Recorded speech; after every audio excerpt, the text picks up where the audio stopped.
Tema que profundizamos de inmediato. Nos tomamos contacto con Juan Alberto Sánchez Marín, analista político que nos acompaña desde Bogotá, Colombia. Juan Alberto, gusto con saludarte, ¿cómo estás? Un gusto saludarte, Osvaldo, a ti y a la audiencia, por supuesto. Bien, te llevo a este tema que llama poderosamente la atención. Surge desde el Ministerio de Justicia boliviano, que abre esta investigación frente a un supuesto movimiento que buscaría derrocar al presidente Luis Arce.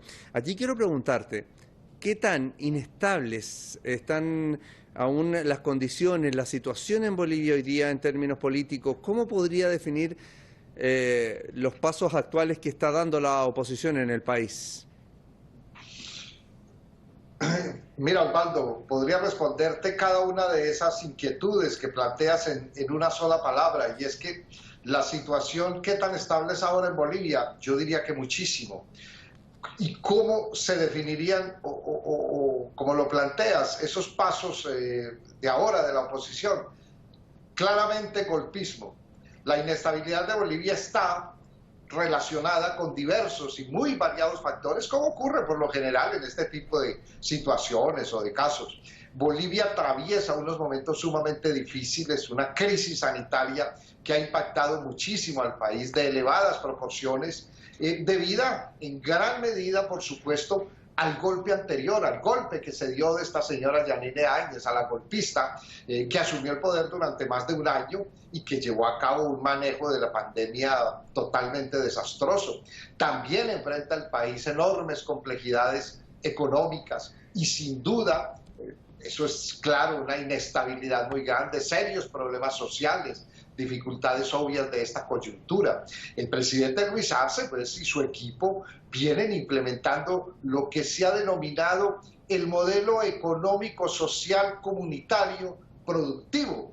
Ese nombre mismo da una idea del énfasis y del carácter que tiene este modelo económico. Esto se inscribe y hace parte de toda una agenda patriótica que se ha propuesto hacia 2025, y este modelo económico desde luego que contraviene los intereses, pero más que los intereses, la voracidad del gran capital, ese gran capital transnacional sobre todo, pero también nacional, toda vez que marcan un alto grado de soberanía, de refuerzo social, no solamente en el manejo de los recursos naturales o de este tipo de materias primas, sino en la búsqueda de un desarrollo propio, de alcanzar cierto nivel, cierto avance de carácter industrial, manufacturero, tecnológico.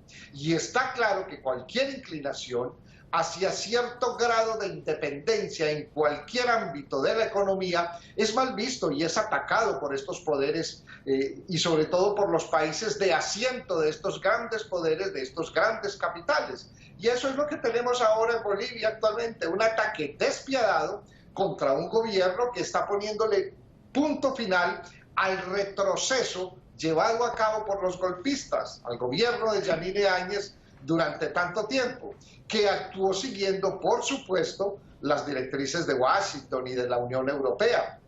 Entonces, el gobierno de Luis Arce navega contracorriente contra los intereses económicos transnacionales, pero lo dije ahora, también nacionales, en contravía de la jerarquía católica, de los obispos de la Iglesia Católica, en contravía de ese poder tan fuerte de Oriente, con tantos vínculos non santos, totalmente paramilitares, todos esos grandes poderes industriales locales, mineros que saqueaban el poder desde arriba, esas élites tan poderosas, contra los medios de comunicación que son parte de la jugada y que en estos momentos son los principales atacantes, los que tratan de crear la división interna dentro del propio MAS. En fin, yo creo que ese afán de soberanía, de vuelta al desarrollo, a los niveles logrados por Bolivia antes de que estas élites asumieran el poder durante este tiempo del golpe, pues son las que intentan desestabilizar aún más el país, agudizar la crisis en que está para derrocar, por supuesto, al presidente Luis Arce.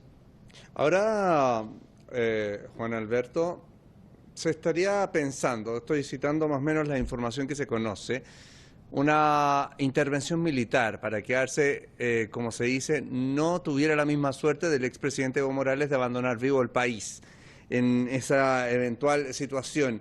¿El actual gobierno ha logrado hacer los cambios necesarios entre las autoridades castrenses para no sufrir una traición de su parte, como sí ocurrió en el caso de Evo Morales? Yo creo que sí se han tomado medidas y se ha avanzado en ese aspecto. De hecho, la justicia ha hecho detenciones que han sido bastante mal interpretadas, bastante tergiversadas, lo decía ahora, por esos medios de comunicación. Es que detrás de esos movimientos, de cualquier menor movimiento de la justicia, está todo un entramado político, diplomático, económico, mediático, contra cualquier medida y cualquier avance. Yo creo que se está actuando como se debe dentro de un marco democrático, en justicia.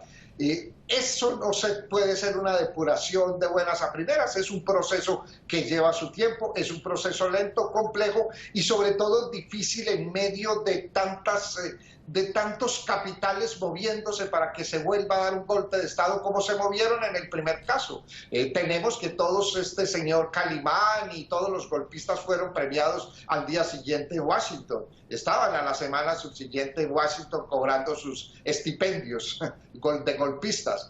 Esa oligarquía regional boliviana, de otra parte, en especial esa sentada en el oriente del país, es una oligarquía sumamente violenta, muy ligada a esas fuerzas paramilitares, como lo expresé, de terratenientes, vinculada a la industria agroexportadora de Santa Cruz, que actúa junto al comité cívico o que usa como una estructura de avanzada.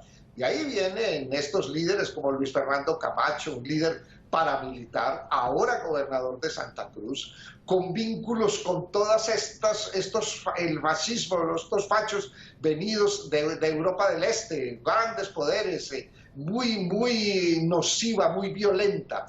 Estos personajes que están manejando esto bajo cuerda actúan en connivencia o más bien bajo las órdenes de Washington. Hace una semana, estuvieron en Estados Unidos, ni más ni menos que Carlos Mesa y Luis Fernando Camacho en una entrevista, estuvieron con el gobierno estadounidense. Biden lo primero que ha hecho cuando se detuvo a esta señora Áñez o cuando se están dictando las condenas, lo primero que hace es condenar las actuaciones autónomas y propias de la justicia boliviana. Entonces, es un marco muy complicado el que hay detrás, es un entramado muy poderoso y actúa no solamente en Bolivia. Bolivia es una de las caras de la moneda, pero mire lo que está pasando en Perú, mire lo que sucede en otras partes, cómo esta inteligencia estadounidense junto a la Unión Europea, pues actúa tratando de socavar las estructuras democráticas de los países que intentan de alguna manera adquirir cierto grado, cierto nivel de soberanía en aspectos que son cruciales para esos intereses del gran capital, como es la soberanía económica, la autonomía en el manejo de los propios recursos. Bolivia es un botín muy preciado por el potencial de materiales, de minerales que posee para el desarrollo tecnológico de estas grandes potencias. Entonces, es muy difícil que se vayan a quedar cruzados de brazos. Perfecto. Mientras, por ejemplo, el silicio, los grandes materiales el litio, todos los grandes materiales con los que cuenta Bolivia, pues se quedan fuera de su control, fuera de sus manos. Pero no es un control cualquiera, es una rapiña y una voracidad desaforada, que es lo que se retrocedió durante el gobierno de la presidenta Yanine Áñez. Entonces yo creo que es muy difícil la etapa que está cruzando Luis Arce y que va a seguir cruzando por el resto de su gobierno, y creo que va a tener que actuar de una manera tratar de solidificar las bases del partido, del MAS, aunarse, porque se está atentando justamente contra eso. Ese es lo que vieron como el talón de Aquiles, y es crear escisión al interior del partido, del MAS, crear divisiones y recompensas, por supuesto, a las fuerzas militares, porque saben que hay una fuerte tradición, de la misma manera que hay elementos valiosos, hay una fuerte tradición de golpismo en este país, y a eso es a lo que le están jugando estos grandes poderes transnacionales e internacionales. Bien, Juan Alberto Sánchez Marín, nos quedamos con eso. Te quiero agradecer como siempre el contacto a través de Hispan TV.